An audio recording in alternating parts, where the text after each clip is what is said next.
Hello there, YouTube. So today is Vlogvember 13th. Yesterday I talked about the movie Immortal Sum and how it kind of reminded me of the movie 300. And the movie 300, in turn, reminded me of way back in the year 2008. I took a class entitled Honors History of Greek Culture Through Cinema. To which the professor wasn't that much of a fan of the movie 300, but she was a fan of the 300 Spartans, the movie made about the Battle of Thermopylae before the movie 300. Uh, in that class, there was a midterm project where we could write a paper about something, but the professor encouraged us to be a bit more creative. And so me and my friend Madison put together a video game to cover the Battle of Syracuse, and using history books and our knowledge, the internet, and a then outdated version of Microsoft Publisher, we put together a browser-based video game that was a choose-your-own-adventure game, where you were given a set of choices and you could link from one page to the next and continuing on. Nothing too fancy.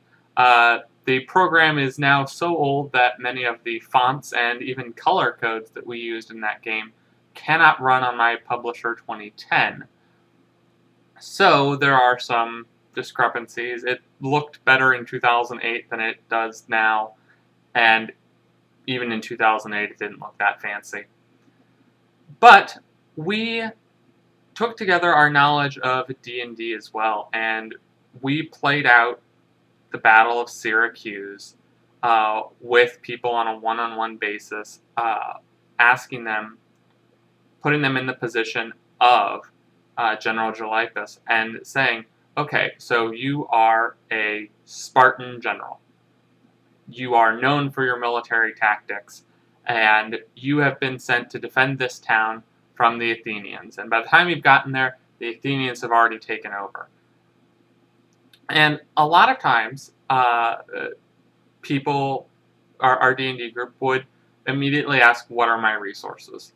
But occasionally they would try and either outright attack, thinking, I'm my own adventurer, I'm a Spartan, I can easily take on thousands of Athenians.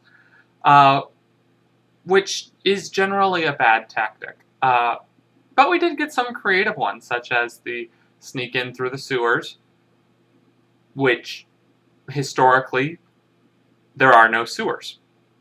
Because this is ancient Greece. This is the Peloponnesian War. And we're just dumbfounded that sometimes history doesn't stick with people. Sewers were invented by the Romans. This is still at the height of Greece.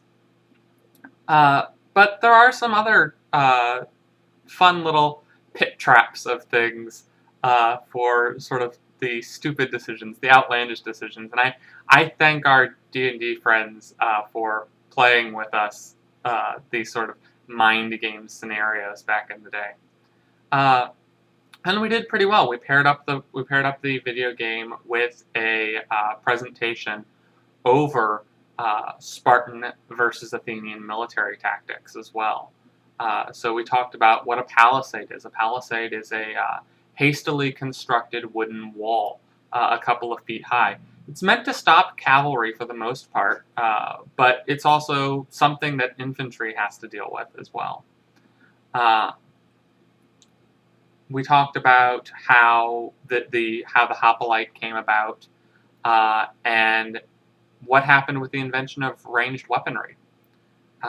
The Athenians embraced ranged weaponry, whereas the Spartans denied it. They thought it dishonorable and cowardly to not be facing your opponent one-on-one on the battlefield. But as Athenians won battle after battle using ranged weapons, eventually war came down to ranged weapons. And naval warfare at that, too. The Battle of Syracuse takes place at the end of the Peloponnesian War, where Athens has pretty much secured itself as the main naval power of Greece.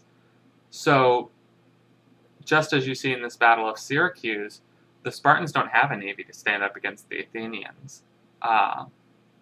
So, a Spartan general would be wise to stick with his land troops. If you haven't had a chance to play the game, I'm going to put a link here at the end of the video for you to play Grecian Battle Quest. Anyway, I hope you've all enjoyed this, and I will see you all tomorrow.